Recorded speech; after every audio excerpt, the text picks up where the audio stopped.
Praise the Lord. मी अमृता सुरवसे. सुंदर अशा दिवसासाठी मी खरंच देवाचे खूप आभार मानते. Thank you Jesus, thank you for this day. And now we are going to meditate 2 Corinthians chapter 9 verse 8. 2 कोरिंथियाचा 9वा अध्याय 8वे वचन आज आपण पाहणार आहोत. सर्व प्रकारची कृपा तुमच्यावर विपुल होऊ देण्यास देव समर्थ आहे, यासाठी की तुम्हाला सर्व गोष्टीत सगळा पुरवठा नेहमी होऊन प्रत्येक चांगल्या कामासाठी सर्व काही तुमच्या जवळ विपुल व्हावे. Hallelujah. Really what a great promise of Lord. खरंच खूप सुंदर, अतिसुंदर असं देवाचं हे वचन आहे. देवाचं वचन काय सांगते की मी सर्व काही करण्यास सामर्थ्यवान देव आहे, मला कोणतीही गोष्ट अशक्य नाही. देवाचं वचन आज तुम्हाला काय म्हणत आहे ते ऐका. माझ्या मुला, माझ्या मुली, मी सर्व काही करण्यास सामर्थ्यवान देव आहे. मी तुला सर्व गोष्टीचा पुरवठा करेन. प्रत्येक चांगली गोष्ट मी तुला देईन. फक्त तू विश्वासात डळमळू नको. तू विश्वासात, तू फेथमध्ये स्ट्रॉंग राहा. मी सर्व गोष्टीचा तुला पुरवठा करेन. आपण उत्पत्तीच्या पुस्तकात पाहतो की देवाने अब्राहमाला वृद्ध वयात म्हातारपणामध्ये इसहाक देऊन आशीर्वादित केले. एके दिवशी देवाने अब्राहमाला हाक मारली व त्यास कसोटीस लावला. देव अब्राहमाला म्हणाला, तुझा पुत्र, तुझा एकुलता एक प्रिय पुत्र ह्याला घेऊन तू मोरिया देशात जा आणि डोंगरावर त्याचे अर्पण कर. तेव्हा अब्राहम मोठ्या पहाटे सुटला, गाढवावर खोगीर घातली, होमार्पणासाठी लाकडे घेतली आणि तो इसहाकाला घेऊन निघाला. तो तेथे त्या मोरिया डोंगराजवळ पोहोचल्यावर त्याने जी लाकडे होमार्पणासाठी आणली होती ती इसहाकाच्या पाठीवर दिली. हातात विस्तव घेतला आणि तो सुरा घेऊन त्या डोंगराकडे निघाला. इसहाक म्हणाला, बाबा, आपण विस्तव घेतला आहे, लाकडे घेतली आहे, पण होमार्पणासाठी कोकरू कोठे आहे? अब्राहम म्हणाला, बाळा, देव स्वतः होमार्पणासाठी आपल्याला कोकरू पाहून देईल. मग अब्राहमाने वेदी उभा केली, त्यावर लाकडे रचली आणि इसहाकाचे हातपाय बांधून त्याला त्या वेदीवर ठेवले. मग अब्राहमाने आपला मुलगा इसहाकाला वधण्यासाठी हात पुढे करून सुरा उगारला. तेव्हा देवाच्या देवदूताने आकाशातून अब्राहमाला हाक मारली व म्हटले, अब्राहमा, अब्राहमा, तू आपल्या मुलावर हात चालवू नको, त्याला काही करू नको. तू आपला एकुलता एक पुत्र माझ्यासाठी राखून ठेवला नाही. ह्यावरून तू देवाला भिवून चालणार आहेस हे मला आता कळाले. तेव्हा अब्राहमाने दृष्टी वर करून पाहिले, तेव्हा त्याच्या मागे झाडामध्ये शिंके गुंतलेला एक एडका त्याला दिसला. मग अब्राहमाने आपल्या पुत्राऐवजी त्या एडक्याचे अर्पण केले. म्हणून अब्राहमाने त्या ठिकाणाचे नाव यावे इरे, देव पाहून देईल, असे ठेवले. खरंच आपला देव सर्व काही पाहून देणारा देव आहे. पण जेव्हा आपण परीक्षेत असतो तेव्हा आपल्याला शांत राहिलं पाहिजे आणि विश्वासात खूप स्ट्रॉंग राहायला पाहिजे, विश्वासात दृढ राहायला पाहिजे. अब्राहम आपल्या मुलाला काय म्हणाला तर देव स्वतः आपल्याला होमार्पणासाठी कोकरा पाहून देईल. इसहाकाला वधण्यासाठी तो पाऊल पुढे टाकत आहे. त्याला वधण्यासाठी तो आता निघाला आहे. हातात होमार्पणासाठी लाकडं आहेत. मुलाला वधण्यासाठी त्याने सुरा घेतला आहे. आता तो थोड्याच वेळात आपल्या मुलाला त्या वेदीवर टाकणार आहे. थोड्याच वेळात, अगदी थोड्या वेळात तो आपल्या मुलावर सुरा उगारणारच आहे. त्या गोष्टी करण्यासाठीच तो एक एक पाऊल पुढे टाकत आहे. पण त्याने मुलाला काय उत्तर दिले की देव स्वतः होमार्पणासाठी आपल्याला कोकरा पाहून देईल. अरे बापरे, केवढा हा विश्वास! खरंच अब्राहमाचा विश्वास खरंच खूप स्ट्रॉंग होता.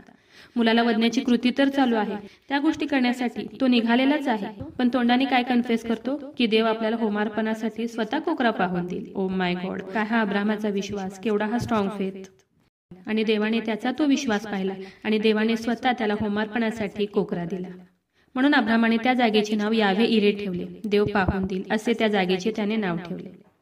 आज तुम्हाला ज्या कोणत्याही गोष्टीची गरज आहे, जी गोष्ट आज तुम्हाला हवी आहे, ज्या गोष्टीची तुम्हाला गरज आहे, ती गोष्ट आज तुम्ही विश्वासाने देवाला मागा. देवाला म्हणा की हे देवा, तू यावे इरे आहे, तू सर्व काही पाहून देणारा देव आहे. ज्याप्रमाणे तो अब्राहमाला कोकरा पाहून दिला, त्याचप्रमाणे मला गरज असलेल्या सर्व गोष्टींचा तू आज पुरवठा कर.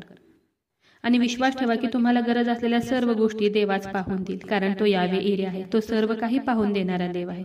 ज्या गोष्टींची आज तुम्हाला गरज आहे, ज्या गोष्टींची आज तुम्हाला नीड आहे, ती प्रत्येक गोष्ट खूप विश्वास आणि गुडघे टेकून हात उंच करून देवाला मागा. देवाला म्हणा की हे देवा, तू यावे इरे आहे, तू सर्व काही पाहून देणारा देव. मला हव्या असलेल्या सर्व गरजा तू आज पूर्ण कर. नक्कीच देवा तुमच्या सर्व गरजा, सर्व नीड्स पूर्ण करेल, कारण आपला देव हा सर्व काही करण्यास सामर्थ्यवान देव आहे. तो तुम्हाला सर्व गोष्टींचा पुरवठा करेल, कारण तो यावे इरे आहे. तर चला देवाच्या वचनावर विश्वास ठेवूया, त्याच्या वचनाला क्लेम करूया. नक्कीच ह्या वचनाद्वारे देव तुम्हाला खूप खूप आशीर्वादित करू. खूप जणांना देवाच्या ह्या जिवंत वचनाची गरज आहे. खूप जणांपर्यंत तुम्ही देवाचं हे जिवंत वचन शेअर करा. देव तुम्हाला खूप खूप आशीर्वादित करू. शाल वी प्रे? हालेलुया. स्तुतीस पात्र, स्तुतीस योग्य देवा, धन्यवाद देते. हात उंच करून तुझी स्तुती, तुझं गौरव करते ईश्वराजा. तुझ्या नावाला मान, महिमा, गौरव आता आणि सदा सर्व काळ असू दे ईश्वराजा. सुंदर अशा दिवसासाठी मी मनापासून तुझे आभार मानते ईश्वराजा. सुंदर असं प्रॉमिस, खूप सुंदर असं देव बाप्पा तुझं वचन प्रभू ईश्वर, तू आज आम्हाला दिले उपकार मानते ईश्वराजा. हो देव बाप्पा, जेवढ्याने तुझं आजचं हे वचन ऐकलंय प्रभू येशू बाप्पा, त्या प्रत्येकाला आशीर्वादित कर. तुझ्या वचनावर विश्वास ठेवण्यासाठी, तुझ्या वचनाला क्लेम करण्यासाठी, तुझं वचन देव बाप्पा स्वतःवर घोषित करण्यासाठी, डिक्लेअर करण्यासाठी तू आज प्रत्येकाला मदत कर, सहाय्य कर प्रभू येशू बाप्पा. आणि हो देव बाप्पा, तू यावे हिरे आहे प्रभू येशू बाप्पा. त्यांच्या जीवनातील प्रत्येक गोष्ट, त्यांची सर्व गरज, सर्व नीड्स नासरेत कर येशू. तुझ्या नावामध्ये तू आज पूर्ण कर. प्रत्येक चांगल्या गोष्टीचा ईश्वराजा तू आज त्यांना पुरवठा कर. माझा विश्वास आहे ईश्वराजा, तू माझी प्रार्थना ऐकलेली. आग्रहाची विनंती करत आहे प्रभू येशू बाप्पा, जेवढ्या प्रेयर रिक्वेस्ट आले तुझ्या हातात देते. प्रत्येकाची प्रत्येक गरज नासरेत कर येशू. तुझ्या नावात तू आज पूर्ण कर. आग्रहाची विनंती करत आहे प्रभू येशू बाप्पा, जेवढे लोक आजारी आहेत, त्रासात आहेत, संकटात आहेत, हॉस्पिटलमध्ये आहेत प्रभू येशू बाप्पा, ICU मध्ये आहेत, व्हेंटिलेटरवर आहेत प्रभू येशू बाप्पा. हो देव बाप्पा, त्या प्रत्येकासाठी आग्रहाची विनंती करत आहे देव बाप्पा. तुझं स्वर्गीय सामर्थ्य तू त्यांच्याकडे पाठवून दे प्रभू येशू बाप्पा, आणि त्यांचा तू बिछाना पालटून टाक प्रभू येशू बाप्पा. आणि देव बाप्पा, तू त्यांना स्पर्श कर आणि बरं कर प्रभू येशू बाप्पा. माझा विश्वास आहे ईश्वराजा, तू माझी प्रार्थना ऐकलेली. आग्रहाची विनंती करत आहे प्रभू येशू बाप्पा, जेवढ्याने तुझं आजचं हे वचन ऐकलंय प्रभू येशू बाप्पा, या प्रार्थनेमध्ये देव बाप्पा जेवढे जण तुला हाक मारत आहेत, ओरडत आहेत प्रभू येशू बाप्पा, हो देव बाप्पा, तुझ्या वचनावर विश्वास ठेवलाय प्रभू येशू बाप्पा, त्या प्रत्येकासाठी आग्रहाची विनंती करत आहे प्रभू येशू बाप्पा. हो देव बाप्पा, त्यांच्या शरीरामध्ये असलेल्या सर्व रोगांना मी नासरेत कर येशू ख्रिस्ताच्या नावात आज्ञा करत आहे, कमांड करत आहे. शरीरातील सर्व आजार, दुखणं, व्याधी प्रभू येशू तुझ्या नावात आज निघून जाऊ. हो देव बाप्पा, तू त्यांना स्पर्श कर आणि बरं कर प्रभू येशू बाप्पा. माझा विश्वास आहे ईश्वराजा, तू माझी प्रार्थना ऐकलेली. आय प्रे in the mighty name of Jesus. Amen.